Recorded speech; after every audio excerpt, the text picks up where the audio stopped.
Restrac Radio présente une immense saga historique en plusieurs épisodes. Merci de bien vouloir respecter les consignes de sécurité.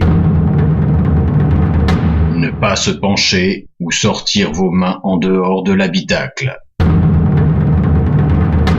Assurez-vous de ne rien oublier avant de descendre. Voici Franciscopolis.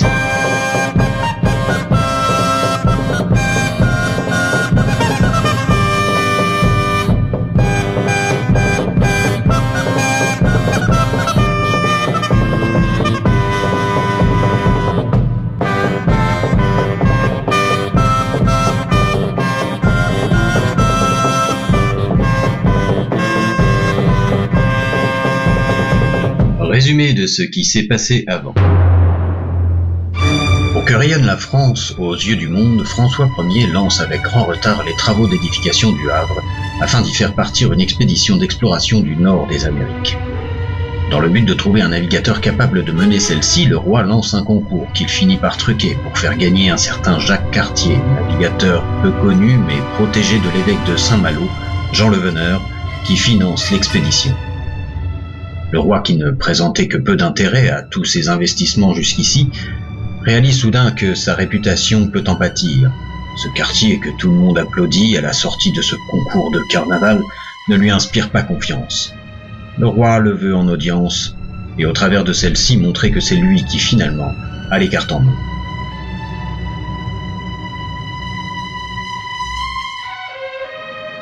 Boulogne, 1534.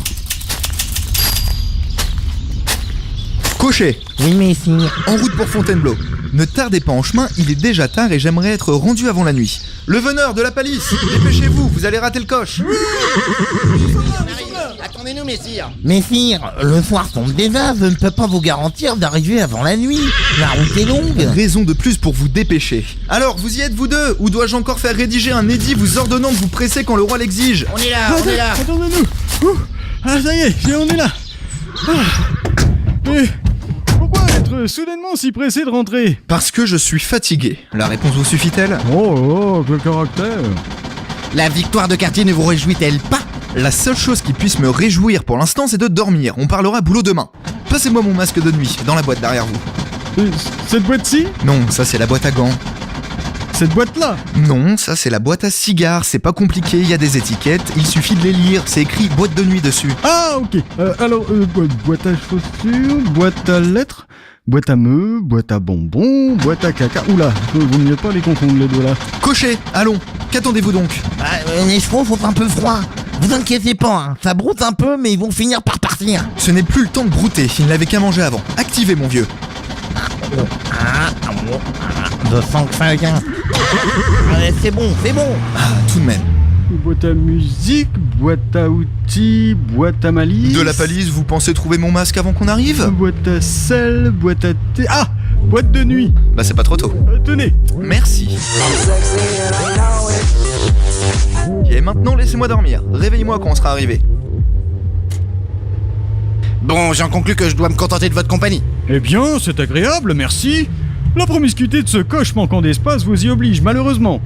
Tenez, aidez-moi plutôt à ranger toutes ces boîtes en désordre. À moins que vous ne préfériez compter les vaches le long du paysage en les énumérant. Elles vous seront certainement d'une meilleure compagnie que la mienne. Mon fils, voyons. Je n'avais pas l'intention de vous offenser. Mes mots ont dépassé ma pensée. Pardonnez-moi. C'est que je ne m'attendais pas à ce que notre roi réagisse de la sorte. Rendez-vous compte. C'est plus qu'une victoire. Nous avons enfin un navigateur qui, au-delà des richesses qu'il peut vous rapporter et l'émancipation de notre beau pays, va répandre la parole de Dieu auprès de civilisations sauvages. Voilà l'intérêt que j'y trouve. Voilà la raison pour laquelle j'y ai mis tous mes deniers. Et avec tout l'égard que j'ai pour notre roi, je suis déçu de m'apercevoir du peu d'investissement et d'intérêt de sa part. C'est vrai, on a l'impression que... c'est donc cela. Messire, vous ne dormiez point? Pensiez-vous que l'on s'endorme rien qu'en fermant les yeux? Non, je ne dormais pas. Ainsi, votre financement n'avait d'autre dessein que de servir votre cause épiscopale. Messire! Épiscopale, franchement, je ne vous apprécie guère, le veneur. Messire, je m'insurge! Faites ce que vous voulez avec vos bougies, espèce de pervers. Il n'a pas dit je m'insierge, il a dit je m'insurge, dans le sens je me révolte contre ce que vous venez de dire. Vous osez. Je m'aperçois que je ne suis que le dindon d'une farce savamment cuisinée. Un bon dindon bien braisé. Vous me mettez en appétit, messire, et ça me donne bien faim tout à coup. J'adore le dindon. Il ne s'agit point de dindon, mais de mon courroux qu'il va vous falloir déguster. Sortez de vos boîtes et suivez ce qu'il se passe, mon vieux. J'en ai aussi pour votre grade. Tous autant que vous êtes, vous manipulez mon bon vouloir pour vos propres intérêts. Croyez-vous que je ne vois pas votre manège en vous depuis le début ? Voir un manège avec un masque de nuit sur les yeux, ça ne doit pas être une mince affaire. Ce n'est vraiment pas le moment de faire de l'esprit, je vois clair en vous, vous dis-je. Messire, explorons les Amériques. Messire, baptisez une ville. Messire, que diriez-vous d'envoyer un navigateur inexpérimenté en expédition ? Inexpérimenté, c'est un bien grand mot. Oui, 13 lettres, I-N-E-X-P-E-R. Oui, ça va, on sait comment ça s'écrit. Inexpériment.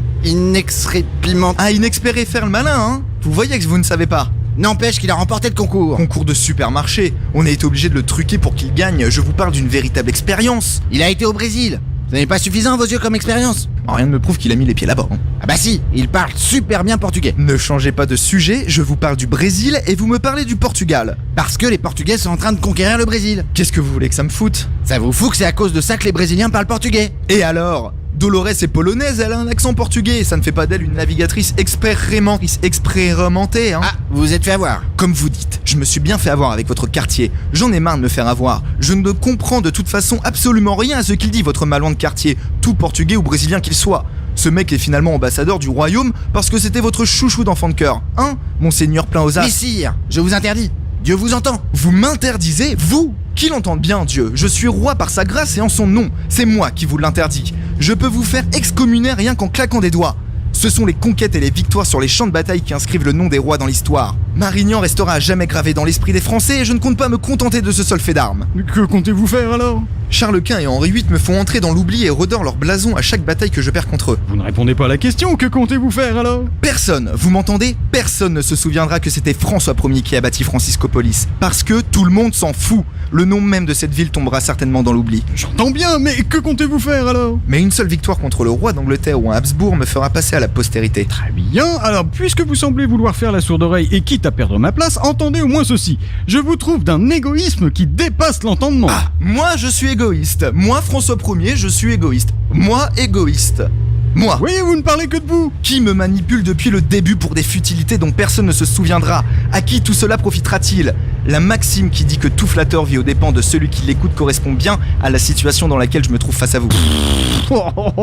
L'auteur que vous citez n'est même pas encore né, cela montre bien à quel point vous êtes déconnecté de votre temps et des réalités. Cela montre bien au contraire à quel point je suis en avance. C'est vous-même qui ne devriez pas être ici. Vous devriez être mort alors qu'il est, et je n'ai pas de leçon à recevoir d'un mort.